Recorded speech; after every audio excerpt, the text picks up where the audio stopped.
mardiyah fadkhuli fi ibadi wadkhuli jannati. Bapak-bapak, ibu-ibu yang namanya juga tausiah, maka hari ini saya memohon izin kepada Bapak Ibu untuk menerangkan apa yang tadi sudah dibagikan. Ibu dapat nggak? Dapat, ya. Karena kalau pengajian, Bu, kalau hanya mendengarkan kiai, didengarkan pulang, memang dapat, ya, dapat. Kalau ibu ngantuk nggak tahu nih, ya, ibu dapat. Tadi alhamdulillah dapat bagaimana cara bersolawat, ya, merasa dekat dengan ruh Muhammad dengan sir Muhammad dengan nur Muhammad. Nah, ini yang di selebaran, ngapunten nggih. Ini namanya zikir nafas sama zikrul maut. Ibu pernah belum melaksanakan zikir nafas? Zikrul maut pernah belum? Belum. Punya nafas? Nanti punya maut?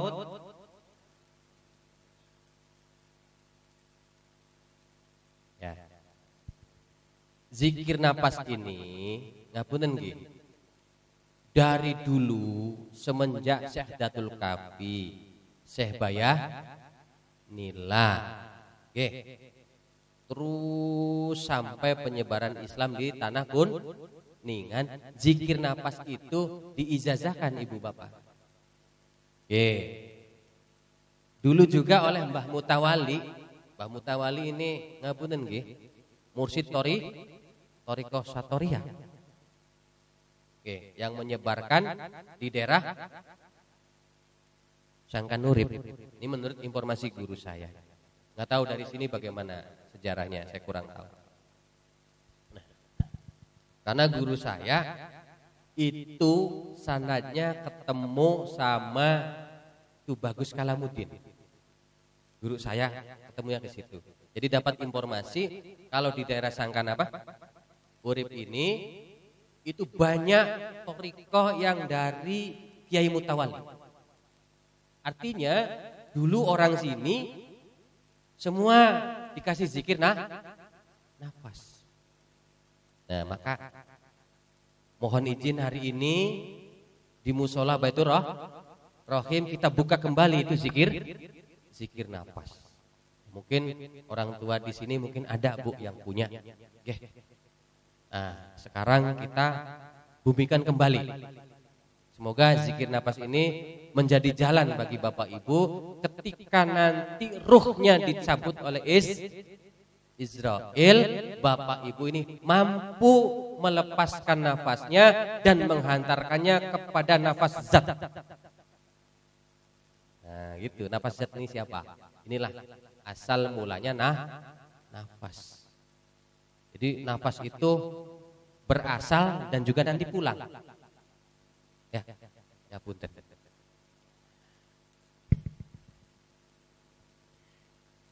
Dulu ketika kita sudah dikasih kodrat sama Allah waktu di alam arwah, bahwa ruh kita ini sudah dikehendaki oleh Allah, illa bil haqqi wa ajali musamma, untuk diturunkan di Kuningan. Kalau saya diturunkan di Cirebon, Bu. Saya lahir di Cirebon. Berarti ibu bapak di Kuningan. Nah, ketika ruh jenengan itu masuk ke dalam tubuh jenengan ketika umur 4 bulan di alam kandungan ibu jenengan, ruh ini masuk melalui ubun-ubun. Nah, nanti ruh ini bersemayam di dalam jantung.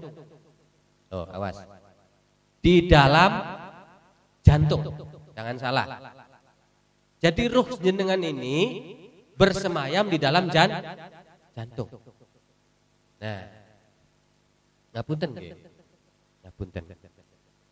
Ketika ruh ini masuk ke dalam jantung,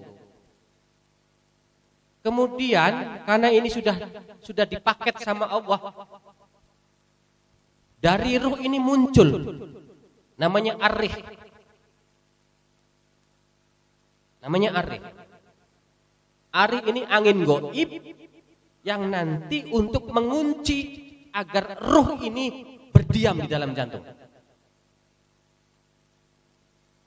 Nah, muncul arih. Jadi dikunci sama arih. Jadi ar-ruh dikunci sama arih dikunci. Nah, karena sudah paket lagi dari Allah, arih setelah mengunci ruh ini, kemudian muncul yang namanya ar-rosan, tali kekang.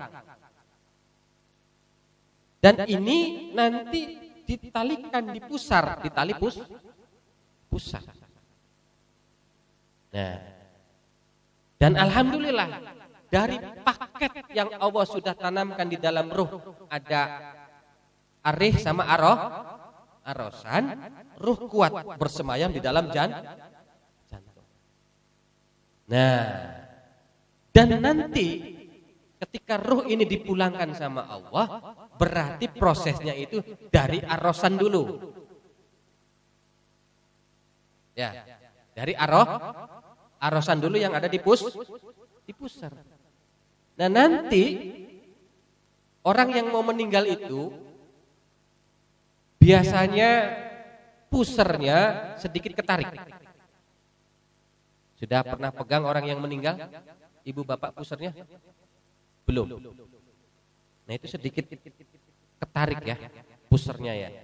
Lah ini menandakan arosannya sudah diputus. Kalau sudah diputus, nanti dibuka arihnya itu. Yang mengunci ruh di dalam jantung dibuka oleh Israel, dan kalau sudah dibuka ruh keluar. Begitu Ibu Bapak. Nah, maka dari ini mangga sebelum kita meninggal dunia, bismillah dari sekarang masih ada kesempatan kita belajar, Bu. Karena ini perintah Rasulullah juga, disuruh belajar mati sebelum mati ya. Mutu qabla anta mutu. Kita disuruh oleh Rasulullah untuk belajar kematian sebelum kita mati. Dan salah satunya itu ini ilmunya. Ya, mempelajari nafas. Karena kita akan menghadapi di mana napas terakhir kita itu harus dipulangkan kepada sang pemiliknya, Allah Subhanahu wa taala. Nah, maka mangga dengan zikir napas ini nanti ibu bapak praktekkan di rumah masing-masing agar nanti ibu bapak terlatih, dan saatnya ketika ibu bapak dipulangkan oleh Allah, diperintahkan malaikat Israel, ibu bapak sudah bisa. Amin ya robbal alamin. Istimewa ini Bu, Pak. Istimewa, insya Allah. Dan orang tua kita dulu juga begitu sama, ya. Mbah Mutawali, Mbah Hasan Molani, insya Allah juga termasuk penggeden-penggeden yang ada di Kuningan. Dulu semuanya pakai zikir nafas. Itu. Punten. Ya. Sudah diterima itunya? Sudah.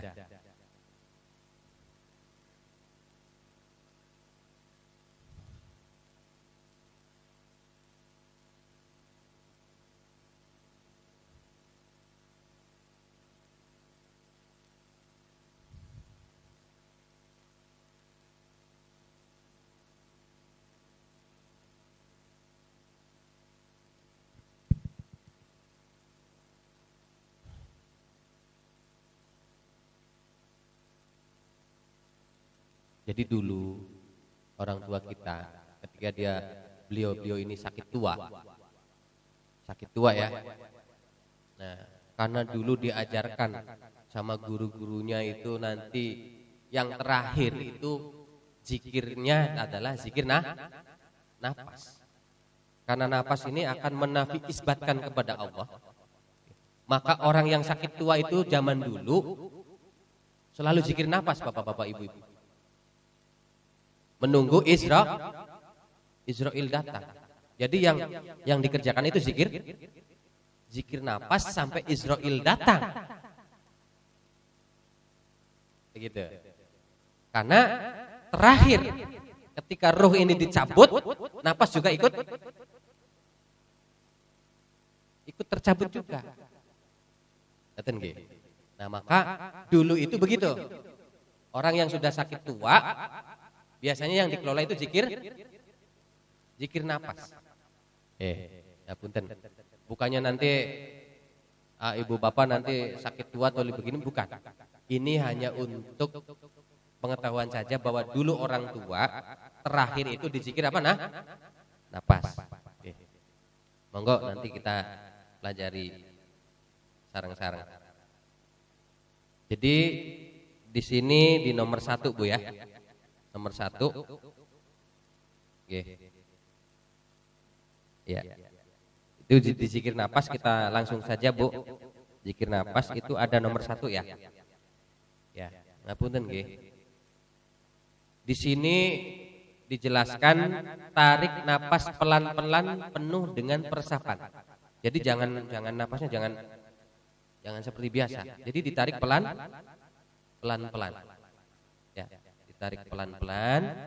Baca la ilaha illallah. Keluarkan napas pelan-pelan juga, baca la ilaha illallah. Nah, saat nafas masuk, tadi tarik napas tadi, pusatkan perhatian pada napas. Jadi pusatkan pada napas yang sedang masuk. Sambil niki menafi isbatkan. Siapa yang menafi isbatkan? Nafas. Ibu kalau zikir hati, berarti yang menafi isbatkan hati. Begitu loh. Ibu kalau zikir ruh, nanti yang menafi isbatkan ruh. Karena ini zikir nafas, berarti yang zikir itu nafas. Kok bisa begitu, Kang? Ya, nafas bisa berzikir. Bukan hati saja. Bahkan darah sampean bisa berzikir. Mata sampean bisa berzikir. Hidung, ya, rambut, ginjal, paru-paru, apa yang ada di dalam diri sampean bisa berzikir. Termasuk nafas. Jadi nafas bisa berzikir. Ngapunten nggih. Nah, berarti sampai niki pusat perhatiannya ada di nafas. Karena apa? Yang akan berzikir itu nafas. Yang mengucapkan la ilaha illallah itu siapa? Nafas. Makanya jangan pakai zikir jahar nggih. Jadi sampean tarik nafas baca la ilaha illallah, pakai zikir lisan, pakai zikir jahar, jangan. Ini pakai zikir sir. Ya. Zikir batin dengan suara batin. Nah, batin yang di mana? Yang di nafas. Jangan salah. Yang di nafas. Jadi nafasnya zikir. La ilaha illallah. Sembari menafi isbatkan. Tidak ada Tuhan yang disembah oleh nafas kecuali Allah. Tidak ada Tuhan yang disembah oleh nafas kecuali Allah. Nah niku. La ilaha illallah. Nafas yang zikir, kemudian nafas menafi isbatkan. Tidak ada Tuhan yang disembah oleh nafas kecuali Allah. Betapa luar biasanya kalau nafas ibu bapak sudah berzikir. La ilaha illallah. Masya Allah. Masya Allah. Masya Allah. Napas yang jenengan berzikir. Semoga saja nanti sampai napas terakhir jenengan napasnya la ilaha illallah. Tanpa ada halangan, tanpa ada rintangan. Nah, kemudian yang kedua, tarik napas pelan-pelan lagi, baca illallah. Siapa yang berzikir? Nafas. diisbatkan oleh nafas. Jadi nafasnya yang mengisbatkan, menetapkan. Illallah, maksudnya apa di sini? Illallahnya oleh nafas. Hanya Allah yang dituju oleh nafas. Keluarkan lagi, illallah, hanya Allah yang dituju oleh saya, maksudnya nafas. Nah, kemudian yang ketiga, tarik nafas, baca Allah, keluarkan, baca Allah. Nafas zikir Allah sambil mengisbatkan tiada Allah kecuali Allah. Allah adalah Allah. Jadi mengisbatkan tiada Allah kecuali Allah. Tiada Allah, yaitu Allah. Artinya tidak ada siapa-siapa. Allah yang ada. Diisbatkan oleh nafas. Nah, baru keempatnya. Tarik, baca. Nafas yang baca. Sambil mengisbatkan. Tiada dia kecuali dia. Dia adalah dia. Dia siapa? Allah. Nah, kemudian kelima. Tarik napasnya, baca keluarkan, baca Allah. Sama. Diisbatkan lagi. Dia adalah Allah. Allah adalah Allah. Ini nanti ada di sini ya, di buku itu. Kemudian 6. Baca Allah, tarik napas, keluarkan, baca sama diisbatkan lagi oleh napas.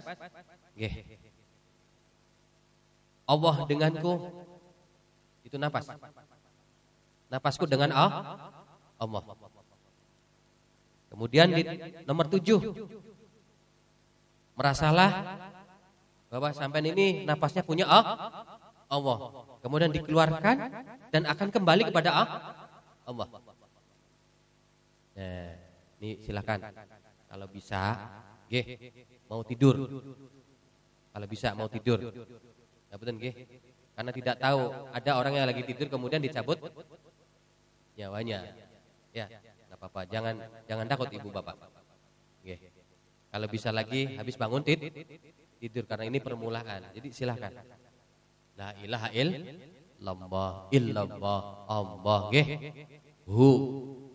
Allahu hu Allah. Ya. Monggo. Kalau Ibu Bapak habis 5 waktu silakan. Yang penting dipelajari. Ini zikir nafas.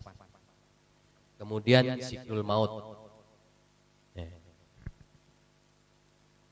Namanya manusia Ibu Bapak, itu semuanya itu tahu kalau dia mau mati.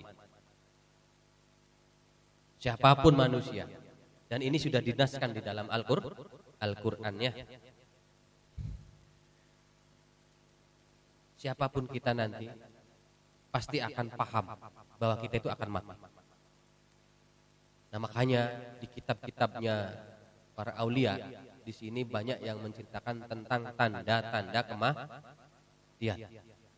Nah, punten. Boleh Bu, saya cerita tentang tanda-tanda kematian supaya kita siap ya. Iya, kalau sudah tahu mah enak Bu. Ya. Nggih. Ya punten nggih. Ya punten. Bahkan orang dulu itu kayak seperti tahu kapan bulan, hari dan jamnya. Mungkin di sini banyak dulu orang sepuh ya. Seperti tahu hari meninggalnya. Mungkin karena dekat sekali dengan Allah jadi dikasih tahu. Nah, saya akan berikan contoh tanda-tanda umum. Tanda-tanda apa? Umum. Ya punten nggih. Ya punten. Ibu telinganya sering berdenging. Nging pernah. Nging gitu loh. Nah, itu peringatan sebenarnya. Peringatan. Umum itu. Nging gitu ya. Nah, Kalau ini Bu, bukan sebentar.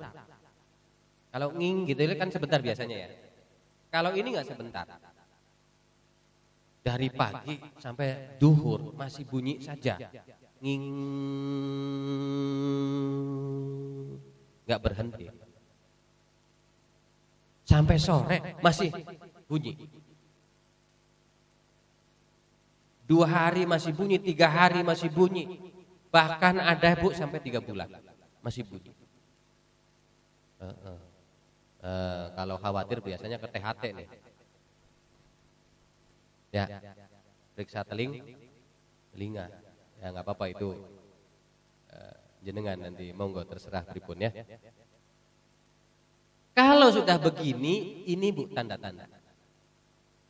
Kita akan dipulangkan oleh Allah Subhanahu wa taala. Nah, Ibu jangan bimbang nanti kalau udah aduh takutnya 2 hari, 3 hari, 5 hari. Jangan Bu. Nyantai saja ya. Bu, orang kalau sudah dikasih tanda-tandanya kemudian beliau bertobat, beribadah terus siang dan malam sampai menunggu ajal itu tiba, insyaallah Bu. Matinya sempurna. Apa husnul khotimah. Jadi jangan dikhawatir ya kalau bunyi denging segera. Ya, gitu ya. Biasanya ya. Nah, kalau misalnya sebentar nggak apa-apa. Berarti ini sedang diperingatkan. Tapi kalau 2 hari, 4 hari, bahkan 3 bulan nggak berhenti, ini tandanya Israfil sedang menabuh trompet. Tuh, bener nggak nih? Logis nggak? Trompet bunyinya apa? Ada suaranya nggak? Telinga sampean kayak trompet bukan itu? Kayak trompet tahun baru. Ya. Nging, nggak henti-henti. Ngapunten. Bahkan saya menemui orang yang ngapunten seminggu lebih nggak berhenti. Bahkan dulu saya ngaji tahun berapa di Masjid Cirebon, lupa saya masjidnya. Ngaji begini juga ada jamaah yang memang lagi apa? Bunyi Bu, nggak berhenti Bu, nangis Bu. Nangis pengen ketemu saya. Berarti saya ini mau mati ya Kang ya katanya. Sampai begitu. Orangnya udah sepuh. Nah, berarti begini. Kalau 2 hari, 3 hari, ibu yang senang sama Allah. Yang senang sama apa? Allah. Inilah kita dikasihi Allah. Artinya apa? Trompetnya Israfil diperdengarkan apa? Diperdengarkan oleh telinga kita. Karena di telinga kita itu punya 7 pendengaran kalau kita mau tahu. Orang soleh kalau lagi zikir, kalau ininya lagi terbuka hijabnya, ini telinganya bisa mendengar ibu bapak, bisa mendengar di alam adzam, bisa mendengar di alam mitsal, bisa mendengar di alam arwah. Ini telinganya bisa. Berarti kalau sampai lagi ininya bunyi, alhamdulillah, berarti Allah sedang mengasihi jenengan. Oke. Nah kalau sudah tahu ilmu begini, alhamdulillah. Berarti siap-siap nanti ya. Mau dekat apa mau lama Bu, Pak? Ya mau dekat mau lama yang namanya juga sudah ketentuan Allah, yang penting sudah siap. Oke. Kalau sudah begitu, apa yang harus dilakukan?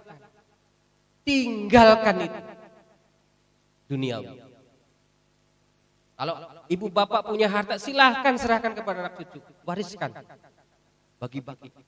Punya lebihan silahkan kasih sama tetangga, silahkan ke musola, silahkan ke yatim dan sebagainya, silahkan tinggalkan semuanya. Karena sudah tidak ada waktu untuk mengurus dunia. Nah, jadi apa Kang? Udah ibadah yang rajin. Ibadah yang rajin. Kalau ibu bapak nging sudah sebulan, udah.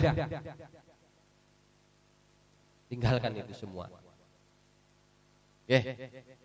Kang, kalau baru 3 minggu gimana? Itu dekat dengan sebulan. Kalau baru 3 hari gimana Kang? Terserah jenengan. Ya, yang penting ini kita bahas ya. Nah, ini masalah zikrul maut Bapak Ibu. Ibu Bapak silakan ibadah, siang malam silakan ibadah. Ayo ngaji Quran. Ayo sedekah, ayo apa, semuanya ibadah. Menebus kesalahan sebelum kita meninggal dunia itu wajib hukumnya. Oke. Sesudah begitu, ibu bapak jangan heran. Kalau yang tadi warnanya merah, warnanya hijau, warnanya coklat, berubah jadi kuning. Kuning. Bahkan semuanya kuning. Langit pun kuning, apapun kuning. Apa bisa jadi kuning? Israil sudah mau dekat. Oke. Kata guru saya, kalau Jibril itu nurnya putih, kalau Israil itu kuning. Biasanya orang kalau mau meninggal, dia seperti orang kosong. Kenapa kosong? Karena yang dilihat itu kuning. Salah satunya begitu. Nah, jadi ibu bapak jangan heran kalau semuanya rubah jadi kuning. Ibu, suaminya kulitnya apa? Hitam? Coklat? Nah, berarti ibu saat mau meninggal lihat kulitnya suami itu apa? Kuning ya jadinya ya. Karena semuanya berubah menjadi kuning. Nah, kalau sudah kuningnya besar sekali, ibu bapak, ayo udah jangan kemana-mana, udah di kamar saja, di kamar. Oke, di kamar, mau di musola silahkan, mau di masjid silahkan di kamar. Atau di mana silahkan. Monggo. Zikir. Dan kata orang tua dulu, mangga zikir apa saja, dan nanti yang dikerjakan itu salah satunya adalah zikir apa? Nafas. Ya. Kemudian kuning, lemes. Tidak ada yang lainnya kecuali lemes ibu bapaknya, lemes. Nah, kalau ibu bapaknya la ilaha illallah sudah terlatih, insya Allah Israil potong arosan itu gampang. Kenapa gampang? Karena sudah mempersiapkan. Saya paham, berarti saya mau pulang. Mau dipulangkan sama Allah, ya sudah ikhlas. Biasanya kalau orang mau meninggal, yang menolak itu siapa? Pikirannya Bu yang nolak. Karena mikirin hal segala macam gitu. Nanti sajalah, anak masih kecil-kecil, utang apalagi masih banyak ya. Iya. Ada lagi yang kacau, dendam belum terbalaskan. Wah, ini sangat kacau ini. Kedua yang menolak itu hati. Karena di dalam hati itu tempatnya nafsu. Jadi nafsu sampean itu bersemayam di dalam hati. Ada 7 lapisan, lawama, amarah, sufiyah, mutmainah ya. Rodiyah, mardiyah, kamilah. Jadi di hati.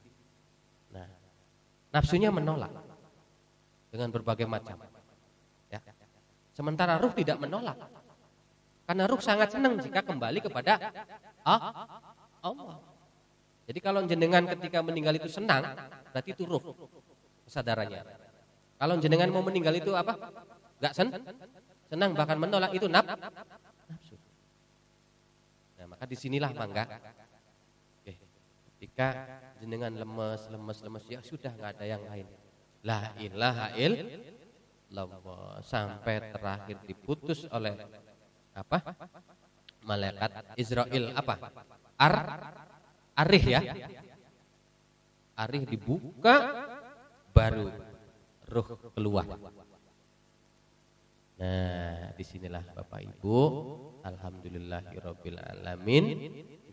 Dengan penjelasan zikir ini, zikir nafas menjadikan Bapak Ibu ini ada kegiatan tambahan, nggih. Nah, nanti di sini diterangkan tentang zikir maut. Zikir maut itu nanti Bapak Ibu baca di rumah karena waktunya sudah apa? Malam. Nah, nanti silakan dipelajari, itu ada penjelasannya. Nah, yang penting pada malam hari ini kita mendapat 3 berkat. 1, sholawat yang memang benar-benar harus tulus ikhlas tersampaikan kepada Rasulullah, tidak ada embel-embel lainnya. Tidak ada embel lainnya. Tulus ikhlas ini perintah Allah untuk menyampaikan sholawat. Monggo baca sholawat 2 dapat yang namanya zikir nafas. 3 dapat yang namanya zikrul maut. Dan yang umum tadi tanda-tanda kematian. Kalau sudah Israfil membuka apa? Trompetnya membuka. Mangga silakan, tidak ada jalan lain kecuali ibadah siang dan malam kepada Allah sembari menunggu Israel datang mencabut nyawa kita. Dengan acara ini, dengan 3 bungkusan tadi menjadikan kita makin lebih terarah. Apalah usaha kita siang dan malam. Harta kita kumpulkan. Tapi ketika kita meninggal, kita langsung tidak ada pemberitahuan. Nyata? Apalah artinya? Tapi walaupun kita sederhana, ekonomi kita sederhana, hidup kita sederhana, tapi kalau Allah ridho dikasih tahu, tanda-tanda kematian menjadikan kita siap. Siap terus, ayo siap terus ibadah, siap tiada lain kecuali ibadah kepada Allah, dan akhirnya kita dimatikan dalam keadaan husnul khatimah. La ilaha illallah. Alhamdulillah. Iya, anak apa ngapunten, ada orang yang meninggal sendirian di kamar. Bahkan nggak ada yang nalkin ya. Ada begitu. Mending ada yang nalkin. Nah, kalau ini dilatih dari sebelum meninggal sudah mentalkin diri sendiri.